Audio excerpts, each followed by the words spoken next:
कधीही कोणाचा हक्क मारणार नाही. मला माहितीये इंद्रा खूप मोठ्या मनाचा मुलगा आहे. त्याच्या मनामध्ये माया आहे, प्रेम आहे, सगळ्यांविषयी आदर आहे. पण माझ्या विक्की बाबतीत आई हा आले. तुम्ही काहीतरी सांगत होतात ना. काही नाही, येते मी.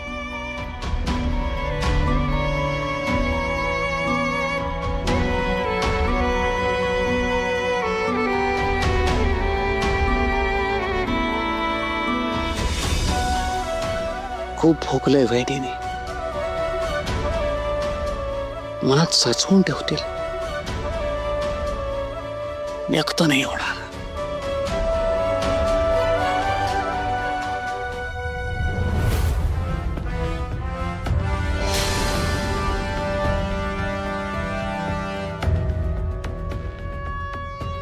गजाभाऊ, आता जनरेटर सुरूच होणार नाही. यांना मेकॅनिकच आणावं लागेल दुरुस्त करायला. शाबास पलेपट्टे, एक नंबर काम केलंयस तू. गजाभाऊ, हे नक्की करायचं आहे ना?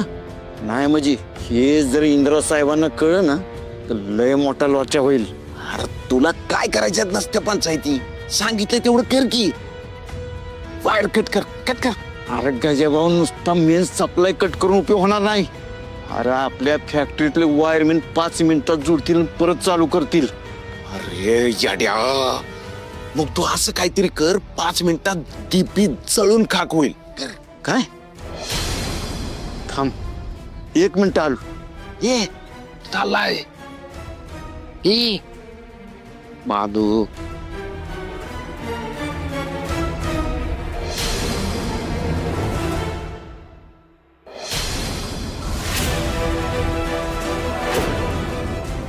बाद नहीं का चला.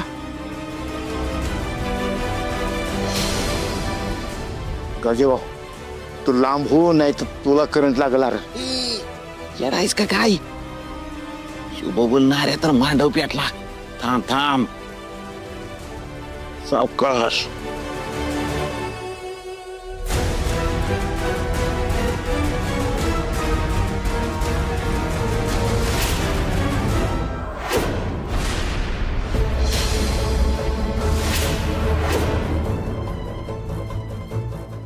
अरे देवा, लाईट कशी गेली?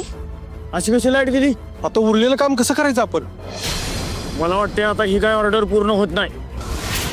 तो ऑर्डर कशी पूर्ण होणार? अरे कोणीतरी जनरेटर ऑन करा. हो सर, मी बघून.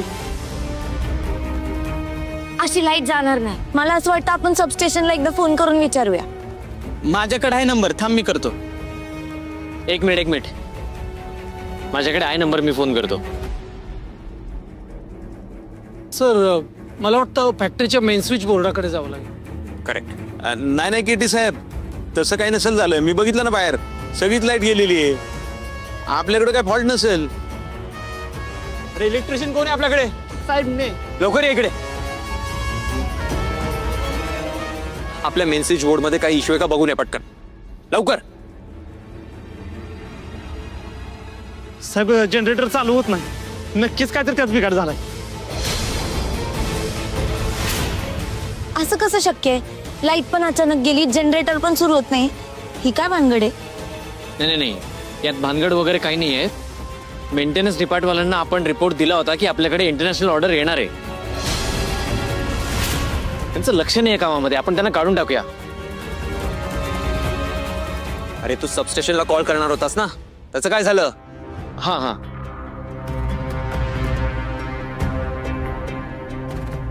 फोनच नाही लागत यार. साहेब, हा, शॉर्ट सर्किट झाले. मेन लाईनच जळाली. मला नाही वाटत की सकाळपर्यंत दुरुस्त होईल. नाही, आपल्याकडे वेळ नाहीये तितका. आपण थांबू नाही शकत. We are running out of time. म्हणजे आता आपली एवढी सगळी मेहनत वाया झाल्यात. हो ना, लाईट असल्याशिवाय काहीच काम होणार नाही. काही झालं तरी काम थांबवून चालणार नाही. ही ऑर्डर पूर्ण व्हायलाच हवी. ऑर्डर कंप्लीट नाही झाली तर डील कॅन्सल होईल. चला, आता लाईट नाही म्हणल्यावर इथं थांबून तरी काय काम होणार आहे का? त्याच्यापेक्षा आपलं घरी गेलेलं बरं. थांबा थांबा सगळे सगळे शांत व्हा बरं आधी. हे बघा आता आपण मैदान सोडून चालणार नाही. आपण आतापर्यंत जे प्रोडक्ट तयार केलेत ना ते आपण पॅकेजिंगला सुरुवात करू. असं हातावर हात ठेवून काय होणार आहे? अगं राणी, अजून आपले 200 प्रोडक्ट्स बाकी आहेत. माधव काका आपण पुढचं पुढं बघू. आता आपल्या हातात जे काम आहे ना ते आपण पूर्ण करूया.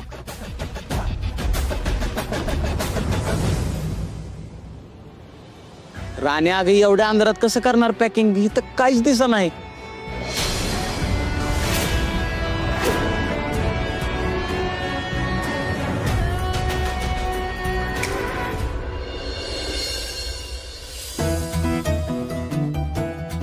हे बघ असं होतं.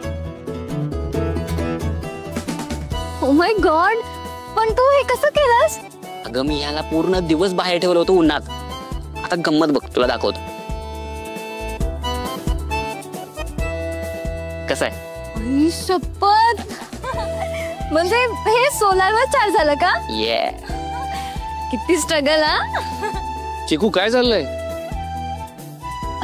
आबा आओ, हे बघा ना अजित ब्रोनं काय केलंय. ही बॅटरी ना त्याने आधी सोलरवर चार्ज केली आणि आता लाईट लागला. किती इंटरेस्टिंग ना. अरे वा, मस्त. विक्रम, तू आत्ता कसं काय परत आलास? ऑर्डर पूर्ण झाली? नाही आबा, जरा अवघड दिसतंय. म्हणजे फॅक्टरीमध्ये लाईट गेलेत आणि अजून 200 प्रोडक्ट्स पूर्ण व्हायचे बाकी आहेत. बाकी आहेत? मग विक्रांत तू का घरी आलास? तू पुन्हा इंद्राला एकट्याला का सोडलंस कंपनीमध्ये, आणि तेही अशा वेळी? एक मिनिट काकी, मी कामासाठीच घरी आलोय. काय आपल्याला जी ऑर्डर मिळाली ती जर का आपण पूर्ण नाही करू शकलो तर क्लायंट आपल्यावर कदाचित लीगल ऍक्शन घेऊ शकतात. आणि मग त्याला फाईट करण्यासाठी, काउंटर करण्यासाठी आपण काय केलं पाहिजे त्याचा स्टडी करणं गरजेचं आहे अगं. आणि म्हणून मला असं वाटतं की मी आबांशी डिस्कस करावं. आबा, तुम्ही प्लीज याच्यात काहीतरी मदत करा. Legal action? इम्पॉसिबल. दादू त्याच्या कामाच्या बाबतीत किती पर्टिक्युलर आहे हे आपल्या सगळ्यांनाच माहितीये. आणि तो जे करेल ना ते परफेक्टच करेल. आणि ही डील त्याच्यासाठी खूप इम्पॉर्टंट आहे. नाही बरोबर आहे, पण ही ऑर्डर फक्त फॅक्टरीसाठीच नाही तर इंद्रासाठी पण खूप महत्वाची आहे. आणि त्याच काळजीपोटी मी आलो आत्ता लवकर. आबा, मला असं वाटतं तुम्ही एकदा फॅक्टरीत येऊन जावं. हो खरंच भाऊजी, तुम्ही जाच. अहो तुम्ही तिथं असाल ना तर इंद्राला जरा धीर येईल आणि जी काही अडचण आहे ना त्यातून तुम्ही काहीतरी मार्ग काढाल ना.